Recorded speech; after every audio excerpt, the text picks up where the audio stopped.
Dry skin ఎందుకు వస్తుంది? దాని సమస్యలు నివారణ. 1. డ్రై స్కిన్ ఎందుకు వస్తుంది? తక్కువగా నీరు తాగటం, ఎక్కువసేపు వేడి నీటితో స్నానం చేయడం, కఠినమైన సోప్స్, ఫేస్ వాష్ వాడటం, ఎయిర్ కండిషనర్ లేదా కూలర్ ముందు ఎక్కువసేపు ఉండటం, చర్మానికి తేమ ఇచ్చే ఆహారం తినకపోవడం, నిద్ర తక్కువగా ఉండటం, ఒత్తిడిలో ఉండటం. 3. డ్రై స్కిన్ నివారించాలంటే ఏమి చేయాలి? రోజుకు కనీసం 8 గ్లాసుల నీరు తాగాలి. వేడి నీటి బదులు గోరువెచ్చని నీటితో స్నానం చేయాలి.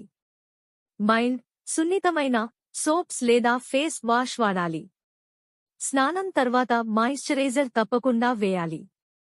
బాదం, అవకాడో, నువ్వుల నూనె వంటి ఆరోగ్యకరమైన ఆహారం తీసుకోవాలి. నిద్ర బాగా పడేటట్లు చూసుకోవాలి. మేకప్ చాలా తక్కువగా వాడాలి. చర్మం ఆరోగ్యంగా ఉండాలంటే పెద్ద ఖర్చు అవసరం లేదు. కాస్త జాగ్రత్తగా చూసుకుంటే చాలు. ఈ చిట్కాలు ఉపయోగపడితే మీ ఫ్రెండ్స్తో షేర్ చేయండి. ఇంకా ఇలాంటి సింపుల్ బ్యూటీ హెల్త్ టిప్స్ కోసం ఫాలో అవ్వండి. ధన్యవాదాలు.